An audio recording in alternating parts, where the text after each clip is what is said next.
개인이 자기 자신에 대해 절대적으로 주권을 행사할 수 있는 정당한 한계는 어느 지점까지인가? 개인에 대한 사회의 권한은 어느 지점에서 시작되는가? 인간의 삶 중에서 어디까지가 개인에게 속하고 어디부터가 사회에 속하는가? 인간의 삶 중에서 개인과 더 특별한 관계가 있는 부분은 개인에게 속하고 사회와 더 특별한 관계가 있는 부분은 사회에 속한다. 주로 개인의 이익과 관계가 있는 부분은 개인에게 속하고 주로 사회의 이익과 관계가 있는 부분은 사회에 속한다. 사회는 계약에 의거해서 창설된 것도 아니고 사회적 의무들을 도출해내기 위한 근거로 사회계약론을 상정하는 것도 탐탁지 않은 시도다. 하지만 사회의 보호를 받는 모든 사람은 그 혜택에 대해 보답해야 할 의무가 있다. 또한 사회 속에서 살고 있는 한 다른 사람들을 위해 일련의 행위 규범을 지켜야 하는 것은 필수 불가결하다. 그런 행위 규범을 구성하는 것은 다음과 같은 것들이다. 첫 번째는 서로의 이익을 침해해서는 안 된다는 것이다. 즉, 명시적인 법규나 암묵적인 사회적 합의에 따라 개개인의 권리로 인정된 특정한 이익들을 침해해서는 안 된다. 두 번째는 개개인은 사회나 그 구성원들을 어떤 침해나 해코지로부터 방어하는 데 필요한 과업들과 희생들 중에서 공평한 원리에 의거해서 정해진 자신의 몫을 수행해야 한다는 것이다.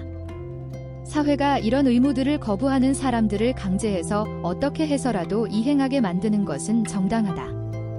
사회가 개인에 대해 할 수 있는 일은 거기에서 그치지 않는다.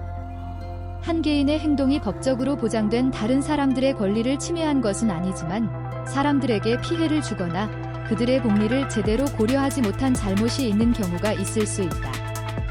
그런 경우에는 그 사람이 법적으로는 처벌을 받지 않는다고 할지라도 사회가 여론을 통해 그 사람을 벌하는 것은 정당하다.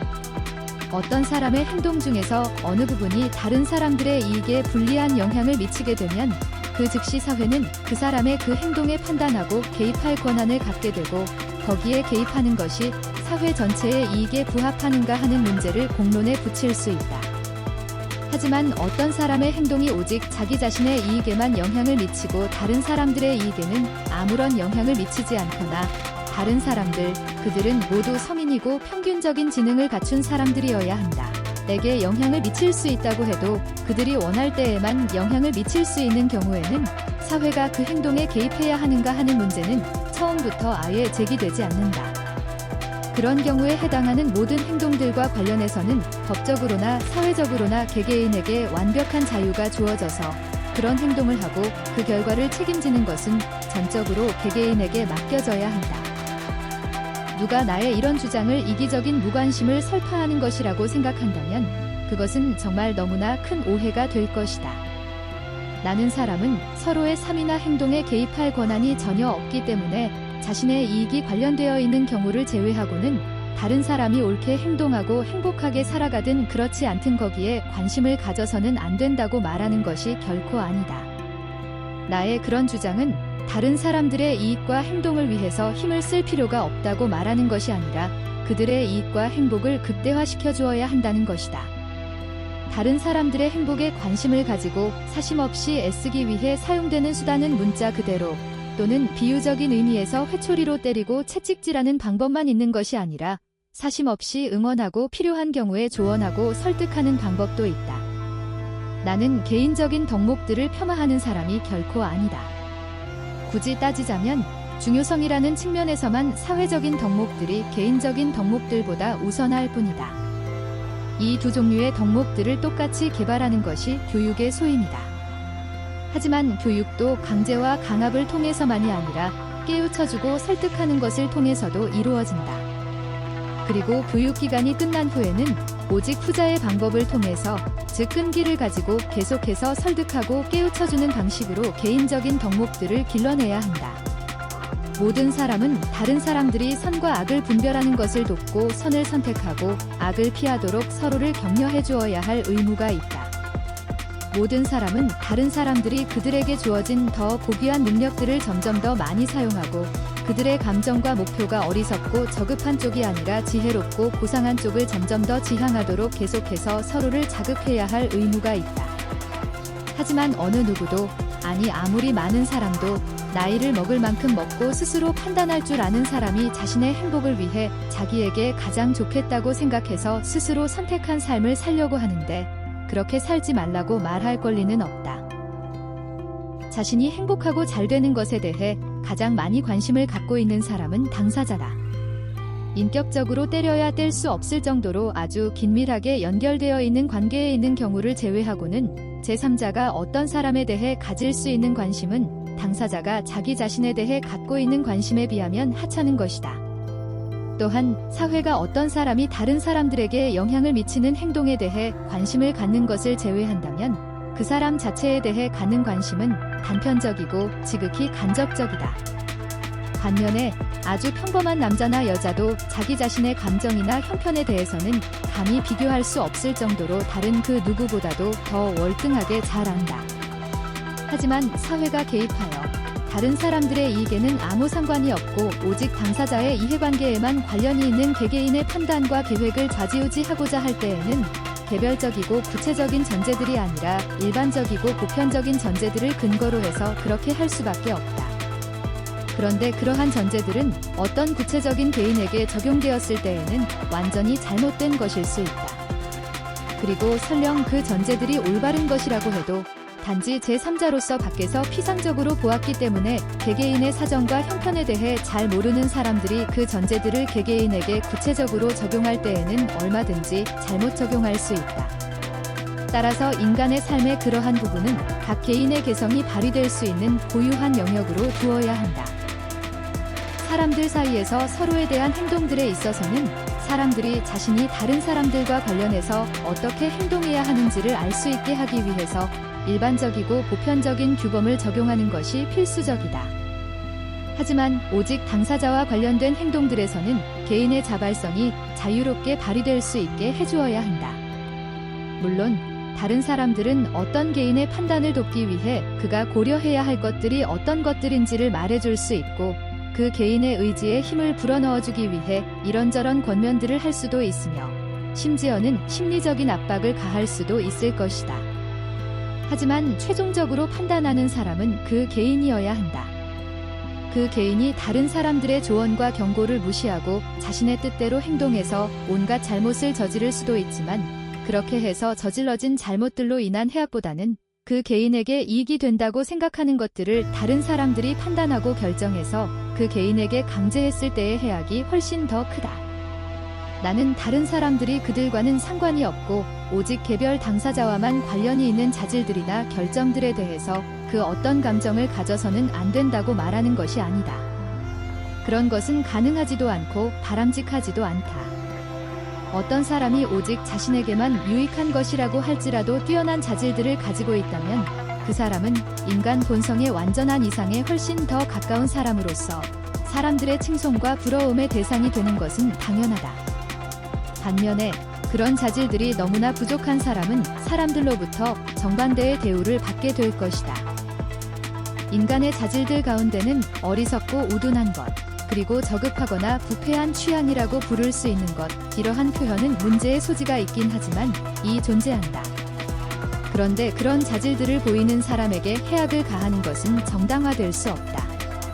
하지만 다른 사람들이 그런 사람을 싫어하거나 좀 더 심한 경우에는 심지어 경멸하고 업신여기게 되기까지 하는 것은 어쩔 수 없는 측면이 있고 또한 잘못된 것도 아니다. 만일 사람이 그런 좋지 않은 자질들에 대해 그런 감정을 품지 않는다면 그런 것과 정반대되는 좋은 자질들을 기르고 유지하는 데 필요한 힘을 잃을 수 있기 때문이다. 어떤 사람이 그 누구에게도 피해를 주지는 않지만 어리석고 우둔하게 행동을 해서 우리가 그 사람을 어리석은 사람이라거나 못난 사람으로 판단하고 느끼지 않을 수 없게 되는 경우가 있을 수 있다. 그런 경우에는 그 사람도 다른 사람들의 그러한 판단과 감정을 피하고 싶어 할 것이기 때문에 다른 사람들이 그에게 그가 그런 행동을 했을 경우에 그에게 어떤 불리하고 좋지 않은 결과들이 초래될지를 미리 경고해주는 것은 그를 돕는 일이 된다. 실제로 오늘날 정중한 언행이라고 일반적으로 생각되는 것들을 뛰어넘어서 훨씬 더 자유롭게 그런 경고와 충고를 해주고 다른 사람들이 어떤 사람에게 그의 결점이라고 생각하는 것들을 정직하게 지적해 주어도 무례하다거나 주제넘다는 말을 듣지 않을 수 있다면 얼마나 좋겠는가. 또한 우리에게는 다른 사람의 개성을 억압하기 위해서가 아니라 우리 자신의 개성을 발휘하기 위한 목적으로 다른 사람에 대해 우리가 품고 있는 좋지 않은 감정이나 의견에 따라서 행동할 권리가 있다. 예컨대 우리가 좋아하지 않는 사람과 반드시 어울려야 하는 것은 아니다. 우리에게는 그것을 피할 권리가 있다. 그것을 공공연히 밝히고 다닐 필요는 없지만 우리가 좋아하는 사람들을 선택하는 것도 우리에게 주어진 권리이기 때문이다. 또한 그 사람의 언행이 그와 어울리는 사람들에게 악영향을 끼칠 가능성이 있다고 생각되는 경우에는 그를 경계해야 한다고 다른 사람들에게 말해주는 것도 우리의 권리이고 거기에서 더 나아가 어쩌면 우리의 의무일 수도 있다. 그의 성장과 발전에 도움이 되는 것들 외에 다른 것들에 대해서는 우리가 먼저 나서지 않고 다른 사람들이 그에게 충고할 수 있게 하는 것도 좋은 방법이다. 다른 사람들에게는 피해가 없고 오직 자기 자신에게만 직접적으로 피해를 끼치는 그런 잘못들에 대해서도 개인은 다른 사람들의 손에 의해 이렇게 여러 다양한 방식으로 혹독한 제재를 받을 수 있다.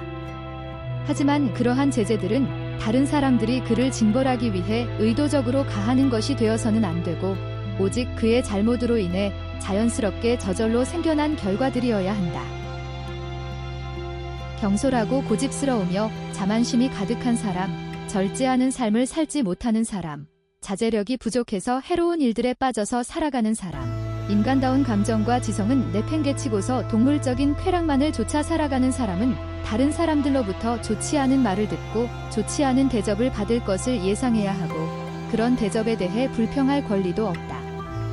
그런 사람은 사회적인 관계들을 아주 뛰어나게 잘해서 사람들 사이에서 이미 좋은 평판과 호의를 얻고 있고 그의 그러한 입지가 아주 탄탄해서 그가 자기 자신에게 해가 되는 일들을 해도 그런 평판에 전혀 영향을 미치지 않는 경우에만 다른 사람들로부터 그런 대접을 받지 않을 수 있을 것이다.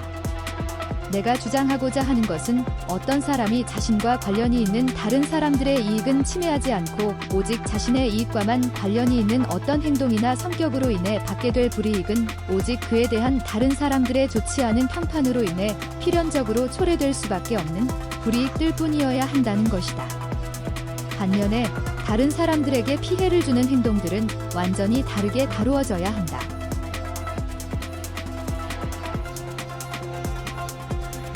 다른 사람들의 권리를 침해하는 것, 정당한 권리 없이 다른 사람들에게 손해나 피해를 가하는 것, 다른 사람들에게 사기를 치거나 이중적인 태도를 보이는 것, 다른 사람들에 대해 부당한 방법이나 착취를 통해 이득을 얻는 것, 다른 사람이 해악을 입을 것을 알면서도 이기적인 동기에서 돕지 않는 것 이런 행동들은 도덕적으로 비난을 받아 마땅한 것들이고 그 정도가 심한 경우에는 도덕적인 응징과 처벌을 받는 것이 마땅하다.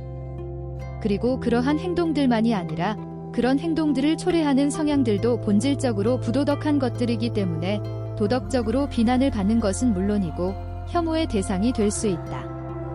잔인함, 악의와 악한 본성, 모든 감정 중에서 가장 반사회적이고 혐오스러운 감정인 시기심, 위선과 거짓, 사소한 일에도 걸핏하면 화를 잘 내는 성마른 성격, 남이 조금만 심기를 불편하게 해도 적개심을 보이는 것, 다른 사람들을 고압적으로 대하는 것을 즐기는 것, 자신의 목 이상의 이득을 챙기려고 하는 심보, 그리스어로 플레오넥시아, 다른 사람들을 폄하함으로써 만족을 얻고자 하는 우월의식, 다른 사람들은 고려하지 않고 오직 자기 자신과 자신의 이익만을 생각해서 모든 것을 자신에게 유리한 쪽으로 결정하는 이기주의적인 태도 이런 성향들은 도덕적인 악덕들로서 도덕적으로 악하고 혐오스러운 개성을 만들어낸다.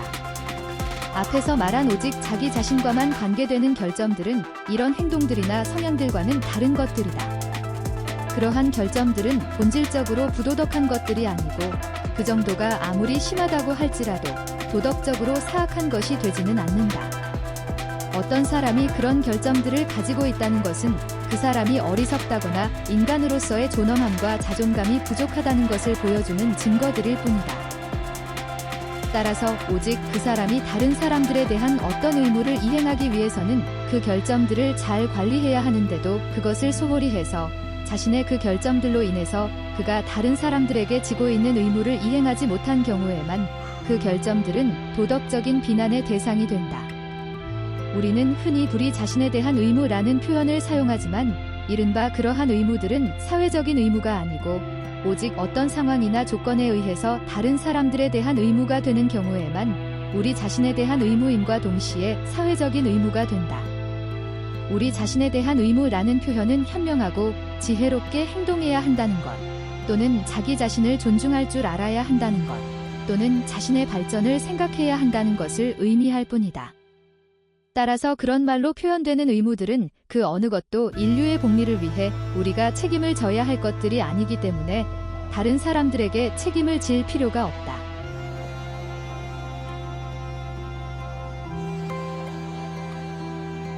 어떤 사람이 현명하고 지혜롭게 처신하지 못하거나 인간으로서의 존엄함을 나타내 보이는 방식으로 행동하지 않아서 다른 사람들로부터 사람 대접을 받지 못하고 멸시를 받는 것과 다른 사람들의 권리를 침해했기 때문에 거기에 합당한 비난과 처벌을 받는 것은 단지 명목상으로만 차이가 있는 것이 아니다. 어떤 사람이 우리가 그 책임을 물을 수 있는 권한을 갖고 있지 않은 일들에서 우리를 불쾌하게 했느냐, 아니면 우리가 그 책임을 물을 수 있는 권한을 갖고 있는 일들에서 우리를 불쾌하게 했느냐 하는 것은 그 사람에 대한 우리의 감정과 행동에서 엄청난 차이를 초래한다. 전자의 경우에 그 사람이 우리를 불쾌하게 했다면 우리는 우리 자신의 불쾌한 심정을 드러내도 되고 우리를 불쾌하게 만들었던 그 행동만이 아니라 그 사람 자체를 멀리해도 된다. 하지만 그렇다고 해서 의도적으로 그 사람의 삶을 불편하게 해주어야 하겠다고 생각해서는 안 된다. 그 사람은 자신의 잘못에 대한 모든 벌을 이미 받고 있거나 앞으로 받게 될 것이라는 것을 고려해야 한다. 그 사람의 삶은 자신의 잘못으로 인해서 이미 엉망이 되어가고 있는데 우리가 그의 잘못에 대해 의도적으로 응징을 가해야 하겠다고 생각해서 그의 삶을 더욱더 망쳐놓는 것은 옳지 않다. 그를 응징하려고 하기보다는 그의 잘못된 행동으로 인해 그 자신이 겪고 있는 해악들을 피하거나 고칠 수 있는 방법을 보여줌으로써 그가 이미 받고 있는 벌을 덜어주려고 하는 것이 사람의 도리일 것이다. 그 사람은 우리에게 동정, 아니 아마도 혐오의 대상일 수는 있어도 분노나 적개심의 대상이어서는 안 된다. 그를 사회의 적으로 취급해서는 안 된다. 그에게 관심을 보여줌으로써 호의적으로 개입하고자 하는 것이 아니라면 우리가 그에게 정당하게 할 수 있는 일들 중에서 그에게 가할 수 있는 가장 혹독한 징벌은 그를 내버려 두는 것이고 그것 이상으로 무엇인가 응징을 가하고자 하는 것은 정당화될 수 없다. 반면에 그 사람이 다른 사람들을 개인적으로든 공동체적으로든 보호하기 위해 필요한 규범을 어긴 후자의 경우에는 그의 그러한 행동은 완전히 다르게 취급된다.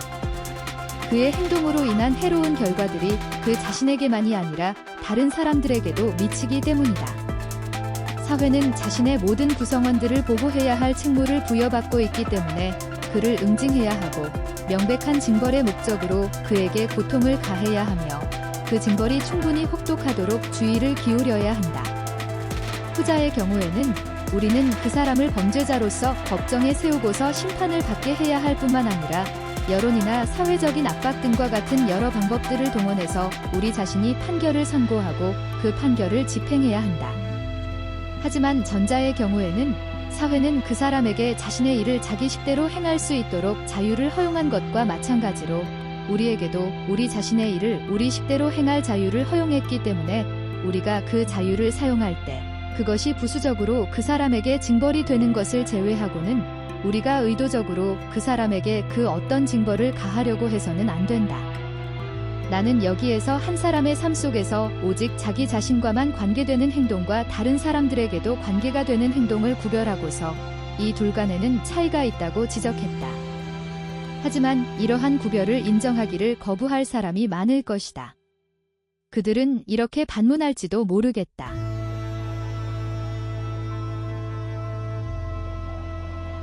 한 사회의 구성원의 행동이 다른 구성원들에게 조금도 영향을 미치지 않는 것이 어떻게 가능하겠는가? 사회와는 완전히 따로 떨어져서 고립되어 살아가는 사람은 있을 수 없다. 어떤 사람이 자기 자신에게 심각하거나 영속적으로 해악을 끼치는 행동을 하는데 그것이 적어도 그와 가까운 관계에 있는 사람들, 그리고 가끔씩은 그와는 별 관계가 없는 사람들에게조차 악영향을 미치지 않는다는 것은 불가능하다. 어떤 사람이 자신의 재산에 손해를 끼친다면 그것은 그 재산으로부터 직간접적으로 지원을 받아온 사람들에게 피해를 끼치는 것이 되고, 정도 차이는 있겠지만 통상적으로는 그가 속한 사회 전체의 자산이 줄어들게 하는 것이 된다. 또한 그가 자신의 신체적이거나 정신적인 능력을 손상시킨다면 그것은 자신들의 행복의 일정 부분을 그에게 의지해온 모든 사람에게 피해를 주는 것이 될 뿐만 아니라 그가 다른 사람들에게 행해야 할 온갖 봉사를 하지 못하게 되고, 다른 사람들의 보호를 받는 처지가 됨으로써 그들에게 부담과 폐를 끼치는 것이 될 수도 있다. 따라서 그런 행동이 비록 오직 한 개인에게만 관계된 것이라고 할지라도 아주 빈번하게 행해진다면 사회에 피해를 주는 다른 그 어떤 행동보다도 더 사회 전체의 복리를 악화시키는 결과를 초래할 수 있다. 끝으로 어떤 사람이 자신의 악함이나 어리석음으로 인해 다른 사람들에게 직접적인 해악을 끼치지 않는 경우에도 다른 사람들이 그의 그런 모습을 보거나 알고서는 타락하거나 오도되는 일이 일어나서 해를 주기 때문에 그런 사람을 통제하는 것이 마땅하다. 또한 그들은 이런 말을 덧붙일 것이다. 잘못된 행동의 결과가 악한 성품을 지닌 한 개인 또는 사려 깊지 못한 한 개인에게만 미친다고 할지라도 그들 자신에게 맡겨두어서는 올바르게 살아갈 수 없다는 것이 분명하게 드러난 사람들을 사회가 내버려 두는 것이 과연 옳은 일인가? 사회는 어린아이들과 미성년자들을 그들의 의사와는 상관없이 보호해줄 책무가 있다고 한다면 비록 성인이라고 하더라도 그들 자신의 의지와 판단에 맡겨두어서는 제대로 살아갈 수 없는 사람들에 대해서도 마찬가지로 그러한 보호를 제공해주는 것이 마땅하지 않겠는가. 또한 그들은 이렇게 반문할지도 모르겠다. 도박하는 것, 술에 중독되어 살아가는 것, 절제하지 못하는 것, 게으른 것, 불결한 것이 법에 의해 금지된 것들 중 다수 또는 대부분의 행동들과 마찬가지로 인간의 행복을 해치고 개개인의 발전에 큰 장애가 된다면 법은 실현 가능성과 사회적 편의에 부합하는 한도 내에서 그러한 것들도 규제하려고 하는 것이 당연하지 않겠는가? 그리고 법으로 그러한 것들을 규제하는 데에는 한계가 있다고 한다면 적어도 그 공백을 메우기 위해서 여론을 그러한 악들을 막는 강력한 경찰로 동원해서 그런 행동들을 하는 것으로 알려진 자들에게 엄격한 사회적 제재를 가하는 것이 옳지 않겠는가. 아울러 그들은 이렇게 말할 것이다. 이 문제와 관련해서 개성을 제한하거나 삶 속에서 새롭고 독창적인 실험들을 시도하는 것을 가로막아서는 안 된다는 것은 두말할 필요가 없다. 우리가 사회에 의해 통제하고 규제해야 한다고 말하는 유일한 것들은 오직 인류 역사가 시작된 이래로 지금까지 오랜 세월 동안 검증 과정을 거쳐 단죄되어 온 것들, 즉 인류의 경험을 통해서 한 사람의 개성에 전혀 유익하지 않고 해로우며 부적합한 것임이 증명되어 온 것들이다. 우리의 의도는 장구한 인류 역사 동안에 수없이 반복된 경험을 통해 하나의 도덕적인 진리 또는 지혜로운 규범으로 확인된 것은 확실한 것이라고 말할 수 있기 때문에 선조들에게 치명적인 해악을 입혔던 바로 그 절벽에서 이후의 세대들이 반복해서 떨어져서 치명상을 입는 일이 다시는 발생하지 않게 하고자 하는 것일 뿐이다.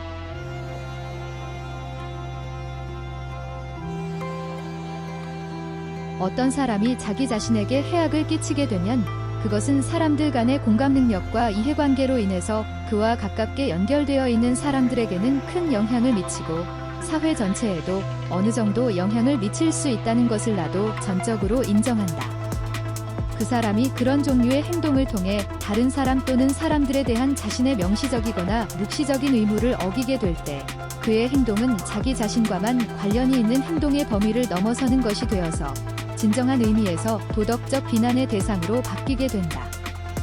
예컨대 어떤 사람이 절제하지 못하고 낭비를 일삼아서 자신의 채무를 갚을 수 없게 되거나 가족에 대한 도덕적인 책임을 지고 있음에도 불구하고 가족을 부양하거나 자녀들을 교육시킬 수 없게 되었다면 그는 도덕적으로 비난을 받는 것이 옳고 어떤 경우에는 그를 법적으로 처벌하는 것도 정당할 수 있다. 하지만 그가 그런 제재를 받는 것은 그에게 낭비벽이 있기 때문이 아니라 가족이나 채권자들에 대한 의무를 이행하지 않았기 때문이다. 그가 자신의 가족이나 채권자들에게 주었어야 할 돈을 낭비한 것이 아니라 아주 현명한 투자를 하는데 전용했다고 하더라도 결과적으로 그들에 대한 의무를 다할 수 없었다면 그는 도덕적인 비난과 법적인 처벌을 받을 수밖에 없다. 의무를 이행하지 않았기 때문이다. 조지 바넬이라는 사람은 자신의 애인에게 사용할 돈을 구하기 위해 삼촌을 죽인 죄로 교수형을 당했는데 만일 자신의 사업 자금을 마련하기 위해 삼촌을 죽였더라도 그는 똑같이 교수형을 당했을 것이다. 마찬가지로 우리 주변에서 심심치 않게 볼 수 있는 예를 들어보자. 어떤 사람이 사회적으로 나쁜 것으로 규정된 어떤 일에 중독이 되어 오직 거기에만 탐닉해서 가족이나 가까운 사람들에 대해서 나 몰라라 함으로써 그들의 근심거리가 되고 있다면 그는 가족이나 남들을 생각하지 않고 자기밖에 모르는 사람이라는 비난을 받아도 할 말이 없을 것이다. 하지만 만약 그가 사회적으로 나쁜 것으로 규정되지 않은 어떤 일에 중독되어서 그렇게 행동한다고 할지라도 자기와 삶을 공유하거나 개인적으로 유대관계를 맺고 서로 의지하며 살아가는 사람들에게 고통을 안겨준다면 그는 그런 비난을 받게 될 것이고 또한 그런 비난은 정당하다. 이것은 사회에서 일반적으로 기대하는 수준에서 다른 사람들의 이익과 감정을 고려하는 것은 강제성을 띤 의무도 아니고 개개인이 자신의 선택에 따라서 하든 안 하든 아무 상관이 없는 것도 아니지만 그렇게 하지 않았을 때에는 도덕적인 비난을 받게 된다. 하지만 이때의 도덕적 비난은 그렇게 하지 않은 행동에 가해질 뿐이고 그런 행동의 먼 원인일 뿐인 어떤 사람 자신의 잘못된 성품이나 기질에 가해지는 것은 아니다. 마찬가지로 어떤 사람이 전적으로 자기 자신과만 관련이 있는 행동을 한 것일 뿐이지만 그것으로 인해서 자신에게 부과되어 있던 어떤 공적인 의무를 이행할 수 없었다면 그는 사회적인 잘못을 저지른 것이 된다. 단지 술을 마시고 취했다고 해서 처벌하는 것은 정당화될 수 없다. 하지만 군인이나 경찰이 근무 시간에 술을 마시고 취한 경우에는 처벌하는 것이 정당하다. 요컨대 어떤 사람이 순전히 자기 자신과만 관련이 있는 행동을 했다고 할지라도 그 행동이 다른 사람이나 사회에 명백한 해악을 입혔거나 그럴 위험이 있는 경우에는 그런 행동은 자유의 영역에 해당되지 않고 도덕이나 법의 규제 아래 놓이게 된다. 반면에 개인이 어떤 행동을 통해서 특정한 공적인 의무를 어기지도 않았고 자기 자신 외에는 누구에게도 이렇다 할 만한 해악을 끼치지도 않았지만 사회에 어떤 해악을 끼쳤을 것이라고 막연히 추정되는 경우에는 인간의 자유라는 좀 더 큰 이익을 위해서 사회는 그런 불이익 정도는 충분히 감수할 수 있어야 한다. 굳이 자기 자신을 제대로 돌보지 않는다는 이유로 성인들을 처벌해야 한다면 그것은 그 성인들 자신을 위한 것이라고 말해야 한다. 그들이 사회의 이익을 위해 사용되어야 할 자신의 능력들을 스스로 훼손하는 것을 막기 위한 것이라는 명분을 제시하는 것은 옳지 않다. 사회는 그런 권한을 갖고 있지 않기 때문이다.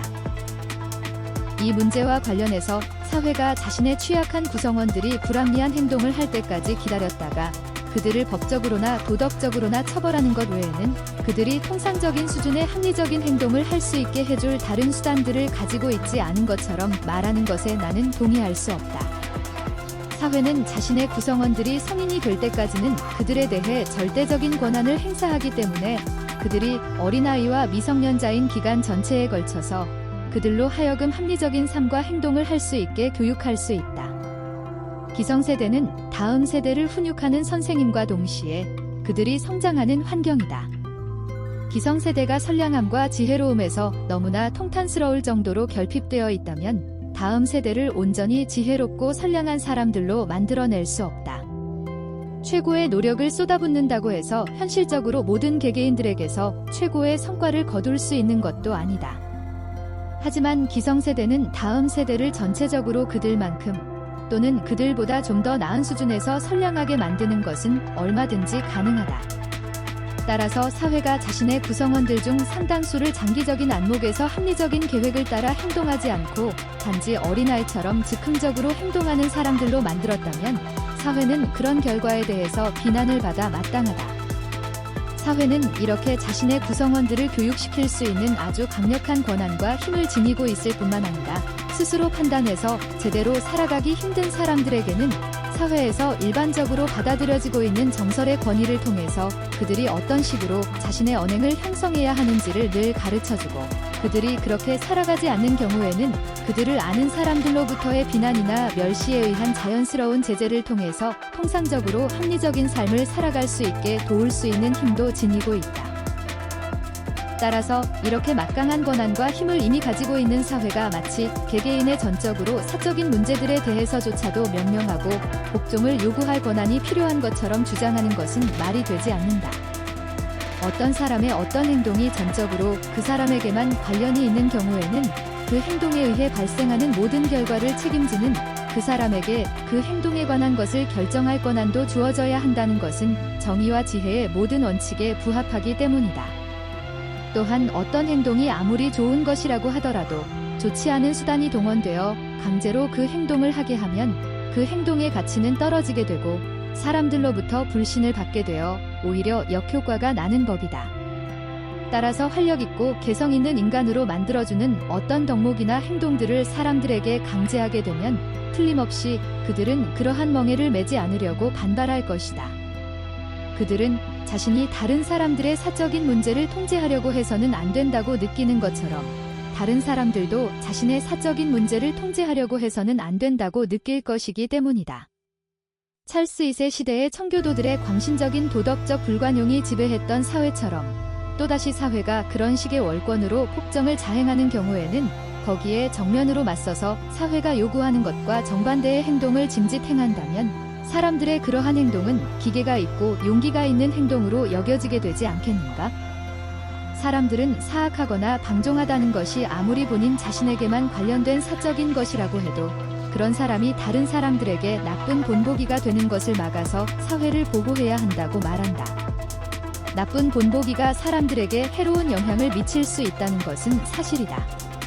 특히 다른 사람들에게 해악을 끼치고도 아무런 징벌도 받지 않는다면 그것은 악영향을 미치게 될 것이다. 그러나 우리가 지금 여기에서 말하고 있는 것은 다른 사람들에게는 아무런 해악도 끼치지 않지만 본인 자신에게는 큰 해악을 끼치는 그런 행동이다. 게다가 나쁜 본보기는 그 행동이 나쁘다는 것을 사람들에게 보여줄 뿐만 아니라 그것이 진정으로 비난받아 마땅한 잘못된 행동인 경우에는 통상적으로 수반될 수밖에 없는 고통스럽거나 수치스러운 결과도 사람들에게 함께 보여준다는 점에서 전체적으로 보았을 때에는 해롭기보다는 유익할 것임에 틀림없다. 따라서 나는 나쁜 본보기를 사회에 해롭다고만 믿는 사람들이 잘 이해가 가지 않는다.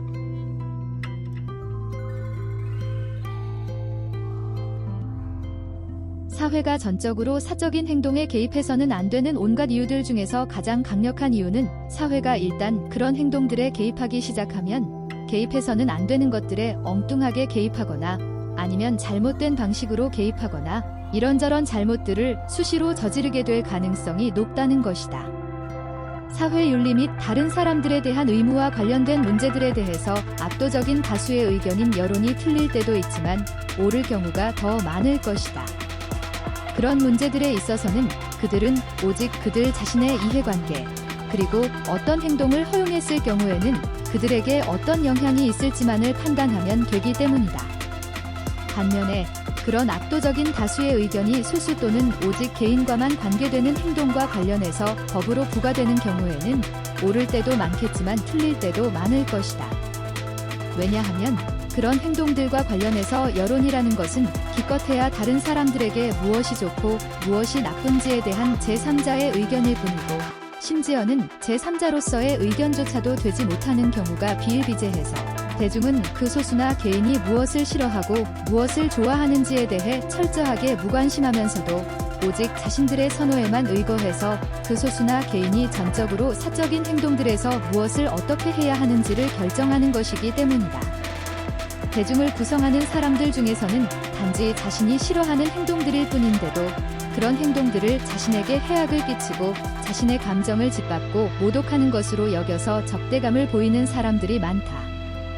이러한 경향은 어떤 종교적인 광신자가 다른 사람들의 종교 감정을 무시한다는 비난을 받자 다른 사람들이 가증스러운 예배나 신조를 고집함으로써 자신의 종교 감정을 무시하고 있다고 반박했다는 유명한 얘기 속에서 잘 드러난다.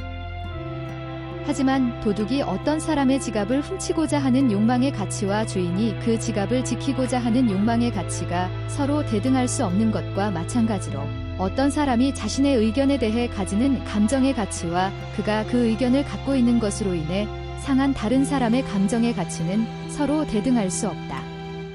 그리고 어떤 사람의 취향은 그의 의견이나 지갑과 마찬가지로 그 자신만이 관련되어 있는 사적인 문제다. 모든 문제에서 인류의 보편적인 경험을 통해 단죄되어 온 것들 이외의 모든 행동 중에서 어느 것을 선택할 자유를 전적으로 개인에게 부여하는 이상적인 사회를 생각하는 것은 누구에게나 쉬운 일이다. 하지만 개개인에 대한 검열과 관련해서 그런 한계를 설정했던 사회가 인류 역사 속에서 단 한 번이라도 존재했던 적이 있었는가? 또는 사회가 인류의 보편적인 경험이라는 것을 심각하게 생각하고서 깊이 고민해 본 적이 있었던가? 사회가 개인의 행동에 개입할 때에는 한 개인이 사회와 다르게 행동하거나 생각한다는 것은 도저히 있을 수 없는 엄청난 일이라는 것 이외에 다른 생각을 거의 하지 않는다. 모든 도덕가들과 사상가들 가운데서 10명 중 9명은 그러한 판단 기준을 종교와 철학의 지상명령으로 은근슬쩍 포장해서 사람들에게 제시한다. 그들은 자신들은 옳기 때문에 자신들이 옳다고 말하는 것들은 옳다고 가르친다. 그들은 우리 자신과 다른 모든 사람들을 한데 묶어줄 행위 규범을 우리 자신의 지성과 마음 속에서 찾으라고 말한다. 가련한 대중이 그런 가르침들을 받아들였을 때 그들은 단지 자기에게 좋은 것과 나쁜 것에 관한 그들 자신의 개인적인 감정을 거기에 맞추는 것만을 할 수 있을 뿐이다. 내가 여기에서 지적한 해악은 오직 이론에서만 존재하는 것이 아니다. 아마도 독자들은 내가 이 시대에 이 나라에서 살아가는 대중이 자신의 선호를 어떤 식으로 부적절하게 투영해서 이 사회의 도덕 규범을 만들어내고 있는지 그 구체적인 사례들을 들어주기를 바랄 것이다. 나는 이 사회의 기존의 도덕 감정이 어떤 점들에서 잘못되었는지를 논하는 글을 쓰고 있는 것이 아니다. 그것은 대단히 무게 있는 주제이기 때문에 다른 주제를 다루면서 그 중간에 하나의 예시로 논의할 수 있는 주제가 아니다.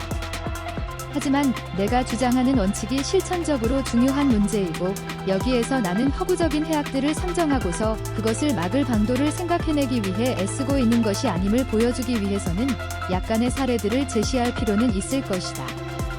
풍기 경찰이라고 부를 수 있는 것이 그 활동 범위를 확장해서 한 개인의 합법적인 자유에 속한다는 것이 전혀 의심의 여지가 없는 영역까지 침범하는 것은 인간의 모든 성향들 중에서 가장 보편적인 것이라는 사실을 보여주는 사례는 차고 넘치기 때문에 그런 사례들을 드는 것은 아주 쉬운 일이다.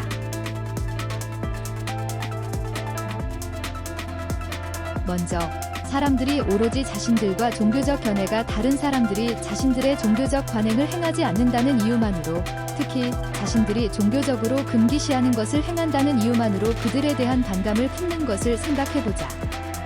다소 사소하다고 할 수도 있는 예를 들어보자면 기독교인들의 신조나 행동 중에서 이슬람 교도들의 증오심을 가장 불타오르게 하는 것은 돼지고기를 먹는다는 사실이다. 이렇게 기독교인들과 유럽인들이 돼지고기를 자신들의 배고픔을 해결하는 수단으로 사용하는 것은 이슬람 교도들로 하여금 그들을 혐오스럽고 가증스러운 자들로 바라보게 만든 몇 안 되는 행위들 중 하나다. 그들이 그런 반응을 보이는 첫 번째 이유는 돼지고기를 먹는 것은 그들의 종교에 대한 모독이라는 것이다. 하지만 여러 가지 상황을 고려해 보았을 때 그런 이유로는 그들이 기독교인들에 대해 품는 지독한 반감이나 증오심이 설명되지 않는다. 왜냐하면 이슬람교에서는 포도주도 마찬가지로 금지하고 모든 이슬람 교도들은 포도주를 마시는 것은 잘못된 일이라고 여기지만 역겹고 가증스러운 일로 여겨서 증오심을 나타내 보이지는 않기 때문이다. 반면에 그들이 자신들의 종교에서 부정하다고 여기는 짐승대 고기를 먹지 않으려고 하는 것은 본능적인 반감과 비슷한 독특한 성격의 것이다. 왜냐하면 어떤 것이 부정하다는 생각이 사람의 감정 깊숙한 곳에 일단 자리 잡게 되면 결코 세심하게 정결한 행동거지로 살아가지 않는 사람들조차도 그 부정한 것을 보게 되면 끊임없이 반감이 촉발되는 것으로 보이기 때문이다. 종교적으로 정결한 것과 부정한 것에 대한 감정이 아주 강한 힌두 교도들이 그 좋은 예다. 대다수가 이슬람 교도들인 어느 나라에서 다수가 그 나라의 경계 안에서 돼지고기를 먹는 것을 허용하지 않아야 한다고 주장한다고 가정해보자. 사실 이런 일은 이슬람교 국가들에서는 새로운 일이 아니다. 하지만 이것은 여론의 도덕적 권한의 정당한 행사일 수 있는가? 그렇지 않다면 그 근거는 무엇인가? 그런 상황에서 돼지고기를 먹는 것은 이 대중에게 반기를 드는 것임은 분명하다. 물론 이 대중은 신이 그것을 금지했고 혐오한다고 진심으로 생각한다. 하지만 돼지고기를 먹는 것을 금지하는 것을 종교적인 박해라고 비난할 수는 없다. 그 기원은 종교적인 것이었을 수 있지만 돼지고기를 먹는 것을 종교적인 의무로 규정한 그런 종교는 이 세상에 없기 때문에 종교적인 박해라고 할 수 없기 때문이다. 따라서 이러한 금지 명령을 비난하고 단죄할 수 있는 유일한 근거는 사적인 취향들이나 오직 개인 자신에게만 관련이 있는 일들에는 대중이 개입해서는 안 된다는 원칙뿐이다.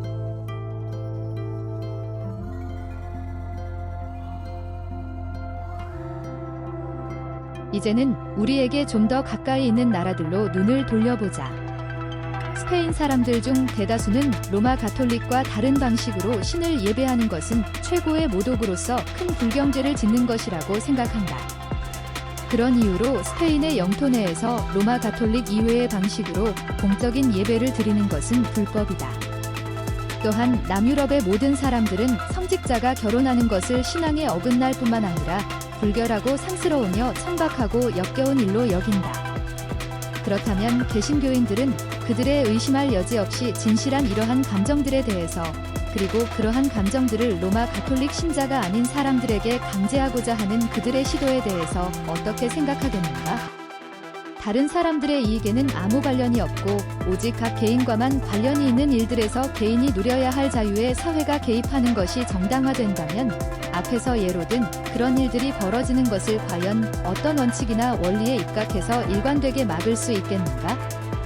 또한 사람들이 어떤 일을 신과 인간 앞에서 추악한 짓이라고 규정하고서 모든 사람에게 그 일을 하지 못하도록 강제하고자 할 때 어떤 근거에 입각해서 그들을 비난할 수 있겠는가?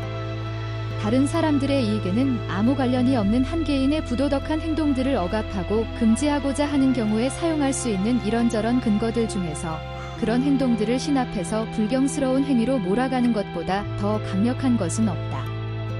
박해자들이 사용하는 논리, 즉 우리는 옳기 때문에 다른 사람들을 박해해도 되지만 다른 사람들은 틀렸기 때문에 우리를 박해해서는 안 된다는 논리를 기꺼이 사용하고자 하는 것이 아니라면 다른 사람들이 우리에게 적용하면 분개할 것이 분명한 그런 터무니없이 부당한 논리를 우리가 다른 사람들에 적용하지 않도록 주의하여야 하는 것은 너무나 당연한 일이다.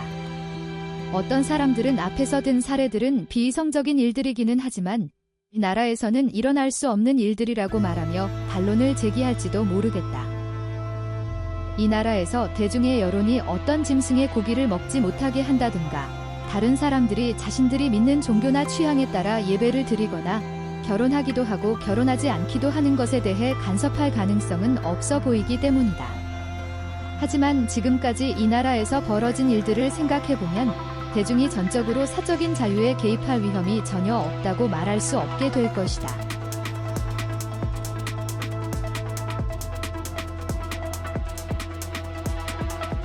미국의 뉴잉글랜드 지역과 공화국 시기의 영국 3에서처럼 청교도들에게 충분한 힘이 주어져 있었던 곳에서는 어디에서나 모든 공공의 오락들, 그리고 거의 모든 사적인 오락들을 없애기 위해 애썼고 실제로 상당한 성공을 거두었다. 그들이 없애고자 했던 것들은 특히 음악과 춤, 사람들이 모여서 하는 여러 가지 시합들과 기분 전환을 위한 이런저런 모임들, 극장 같은 것들이었다. 이 나라에는 여전히 상당수의 사람들이 자신들이 지닌 도덕관과 종교관으로 인해 그러한 오락들을 죄악시한다. 그런 사람들은 주로 중산층에 속한 사람들이다. 그런데 그들은 오늘날 이 나라의 사회적이고 정치적인 상황 속에서 신흥 세력으로 떠오르고 있어서 그러한 정서를 지닌 사람들이 머지않아 의회의 다수파가 되어 정치 권력을 장악하는 것도 결코 불가능한 일이 아니다. 그랬을 경우에 강경파 칼뱅주의자들과 감리교도들이 자신들의 종교적이고 도덕적인 정서의 기준을 통과한 오락들만을 사람들에게 허용한다면 그들을 제외한 나머지 사람들은 과연 어떤 반응을 보이겠는가? 그들은 이 사회의 그러한 경건한 구성원들이 그들의 오락에 간섭하는 것을 강하게 거부하면서 남이야 어떤 오락을 즐기든 상관하지 말고 오직 그들 자신들의 오락에만 마음을 쓰라고 말해주고 싶지 않겠는가? 어떤 정부나 대중이 자신이 싫어하는 것들은 그 누구도 해서는 안 된다고 명령할 자격이 있다고 착각한다면 이것이 바로 그런 정부나 대중을 향해 우리가 해주어야 할 말이다. 하지만 만일 그런 착각의 근거가 되는 원칙을 인정하는 경우에는 이 나라에서 그런 정부나 대중이 등장해서 다수의 이름으로 또는 지배적인 권력의 이름으로 그렇게 행동한다고 해도 그들의 그러한 행동을 반대할 수 있는 합리적인 논리를 제시할 수 없게 된다. 그렇게 된다면 사양길에 있는 종교를 신봉하는 자들이 흔히 그러하듯이 그런 정부나 대중은 기독교가 그동안 잃어버렸던 입지를 되찾고 과거의 영화를 다시 누리기 위해 미국의 뉴잉글랜드주의 초기에 정착한 사람들이 그랬던 것처럼 이 나라를 기독교 공화국으로 만들려고 할 것이고 나라의 모든 사람들은 그 이념을 기꺼이 받들지 않을 수 없게 될 것이다.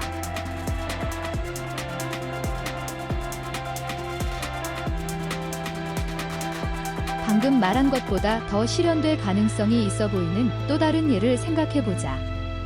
오늘날의 세계에는 대중의 정치 참여를 보장하는 제도가 실제로 마련되어 있느냐 없느냐를 떠나서 민주적인 사회 질서를 지향하는 강력한 경향성이 존재한다는 것은 분명한 사실이다.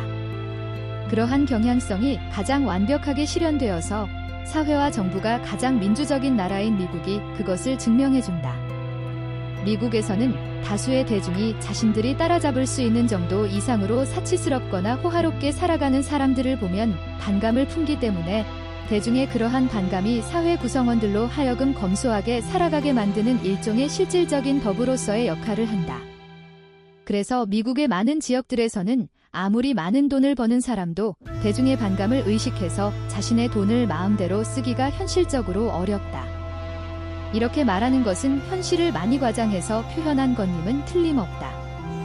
하지만 그런 일은 얼마든지 생각해 볼 수 있는 일이고 현실에서 일어날 수 있는 일일 뿐만 아니라 대중은 개개인이 자신의 돈을 쓰는 방식에 대해 거부권을 행사할 권리를 가지고 있다는 사상에 의거한 대중의 민주적인 감정의 표출이기도 하다. 거기에서 한 발자국만 더 나아가면 다수의 대중은 얼마든지 사회주의적인 생각에 입각해서 먹고 살아가는 데 필요한 정도 이상의 재산을 소유하는 것이나 육체노동이 아닌 다른 방식으로 돈을 버는 것을 좋지 않게 보는 감정을 지닐 수 있게 된다. 이런 것들과 원리적으로 비슷한 생각들이 이미 수공업자 계층에 널리 퍼져 있어서 주로 그 계층의 의견을 따를 수밖에 없는 사람들, 즉 자신의 구성원들에게 큰 압박으로 작용하고 있다. 산업의 많은 분야들에서 일하는 사람들 중에서 대다수를 형성하고 있는 미숙련 노동자들 사이에서는 자신들이 숙련 노동자들과 동일한 임금을 받아야 하고 성과급으로든 그 밖의 다른 방식으로든 숙련된 기술을 사용하거나 더 열심히 일하더라도 아무도 더 많은 임금을 받아서는 안 된다는 생각이 지배적이다. 그래서 그들은 감찰반을 운영해서 숙련 노동자들과 고용주들이 더 많은 일을 한 대가로 더 높은 임금을 주고받는 것을 감시하고 때로는 물리적인 폭력을 사용하기도 한다. 그런데 대중이 오직 사적일 뿐인 문제들을 통제할 권한을 갖고 있다는 것이 인정된다면 우리는 이 사람들이 하는 일이 잘못된 것이라고 말할 수 없다. 또한 한 사회가 그 구성원들에 대해서 그러한 통제권을 행사하는 것은 물론이고 개개인들이 만든 단체들이 그 구성원들에 대해 그러한 통제권을 행사하는 것도 잘못된 일이라고 비난할 수 있는 근거가 없게 될 것이다. 지금 우리는 상상 속에서나 가능한 일들을 가정해서 말하고 있는 것이 아니다. 다름 아닌 바로 우리 시대의 사적인 자유가 실제로 심각하게 침해당하는 일들이 진행되고 있고 한층 더 심각한 침해들이 현실화될 가능성이 높아지고 있다. 왜냐하면 대중에게 무제한적인 권한을 부여해서 대중이 잘못된 것이라고 생각하는 모든 것들은 법으로 금지할 수 있을 뿐만 아니라 그런 것들을 막기 위한 목적인 경우에는 일반적으로 잘못된 것이 아님이 인정된 것들도 얼마든지 무차별적으로 금지할 수 있다는 여론이 확산되고 있기 때문이다.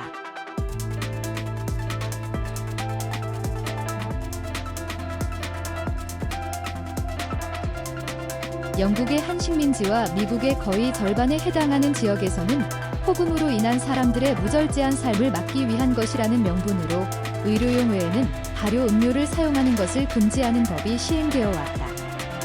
이 법은 판매를 금지하고 있는 것이지만 실제로는 사용을 금지하기 위한 것이다. 하지만 이 금주법을 실제로 시행하는 것은 현실적으로 불가능했기 때문에 이 법의 명칭을 그대로 주의 명칭으로 채택했던 주를 포함한 미국의 여러 주들에서는 이 법을 폐기하기에 이르렀다. 그럼에도 불구하고 이 나라에서는 박애주의자라고 하는 많은 사람들이 그것과 비슷한 법을 제정하고자 하는 운동을 이미 시작해서 지금도 상당히 열정적으로 추진해 나가고 있다. 그러한 목적을 위해서 스스로 동맹기라고 명명된 단체가 만들어졌다. 그런데 정치인은 언제나 어떤 원칙에 입각해서 의견을 제시해야 한다는 입장을 지니고 있는 영국에서 몇 안 되는 공인들 중 한 사람과 이 단체의 사무총장 사이에 오간 서신의 내용이 세간에 알려지면서 이 단체는 상당한 악평을 들어왔다. 반면에 스탠리 경이 자신의 서신에서 밝힌 생각들은 그가 몇몇 정치적인 현안들에서 보여준 자질들이 정계에 몸담고 있는 사람들에게서는 거의 보기 힘든 것들이라는 것을 잘 알고 있는 사람들이 이미 그에게 걸고 있던 희망을 강화시켜주는 것이었다. 동맹을 대표하는 사무총장은 이 단체는 종교적인 편협한 신념과 박해를 정당화하는 데 악용될 수 있는 원칙은 무엇이든지 철저하게 배격하기 때문에 그러한 원칙들과 이 단체 사이에는 결코 넘을 수 없는 광범위한 장벽이 설치되어 있다는 점을 지적하면서 이렇게 말한다. 나는 사상, 의견, 양심과 관련된 모든 문제는 법으로 규제하려고 해서는 안 되는 영역이라고 본다. 반면에 사회적인 행동과 습관과 관계에 속한 모든 것은 개인이 아니라 오직 국가에 부여된 자유재량권에 속하기 때문에 법의 규제 대상이 된다. 하지만 이 둘 중에 어느 쪽에도 속하지 않는 제3의 영역, 즉 사회적이지 않고 사적인 행동과 습관에 속한 영역이 있다. 그리고 발효 음료를 마시는 행동은 이 영역에 속한다는 것이 분명한데도 그는 이 영역에 대해서는 아무런 언급도 하지 않는다. 물론 발효 음료를 파는 것은 거래하는 것이고 거래하는 것은 사회적인 행동이다.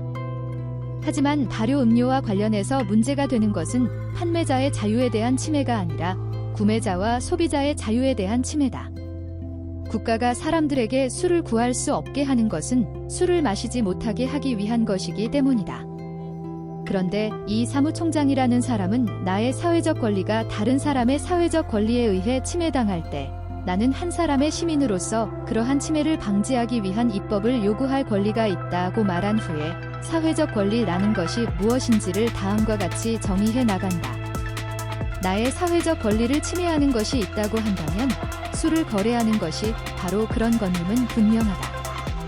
그것은 사회적인 무질서를 끊임없이 만들어내고 촉진시킴으로써 안전과 관련된 나의 기본적인 권리를 침해한다. 또한 술을 판매하는 사람은 알코올 중독자를 만들어내어서 이득을 얻고 나는 내가 낸 세금으로 그 알코올 중독자를 부양하여야 한다는 점에서 나의 평등권이 침해된다. 또한 사회를 위험하게 하고 약화시키며 타락시킴으로써 내가 몸담고 있는 사회 속에서 사람들끼리 서로 돕고 교류하면서 자유롭게 내 자신의 도덕적이고 지적인 발전을 추구해 나갈 나의 권리가 침해된다. 사회적 권리를 이런 식으로 분명하게 정의한 사람은 아마도 지금까지 단 한 사람도 없었을 것이다. 그가 말한 사회적 권리라는 것은 한 사회에 속한 모든 개인은 모든 점에서 정확히 자신이 마땅히 해야 하는 것을 해야 하고 조금이라도 거기에서 어긋나는 경우에는 그것은 나의 사회적 권리를 침해하는 것이기 때문에 내게는 모든 사람이 갖고 있는 절대적인 사회적 권리에 의거해서 그런 것을 방지하기 위한 입법을 요구할 권리가 있다는 것이다. 이러한 너무나 괴물 같은 하나의 원칙을 세우는 것은 개별적으로 자유를 침해하는 일보다 훨씬 더 위험하다. 그 원칙 아래에서는 그 어떤 자유를 침해하든 다 정당화될 수 있기 때문이다. 사람들이 자신의 의견을 외부로 드러내지 않고 마음속으로만 은밀하게 간직해둘 자유를 제외하고는 그 어떤 자유도 인정되지 않는다. 내가 해롭다고 여기는 어떤 의견이 누군가의 입에서 나오는 바로 그 순간 동맹기 내게 부여한 온갖 사회적 권리들이 침해되기 때문이다. 이 동맹이 내세우는 원칙은 모든 사람은 자신이 세운 기준에 따라 모든 개인에게 도덕적이고 지적이며 심지어 신체적으로 완전할 것을 요구할 권리를 가지고 그 권리가 침해되었을 경우에는 언제든지 그러한 침해를 막고 그 권리를 보호해줄 입법을 요구할 수 있게 된다.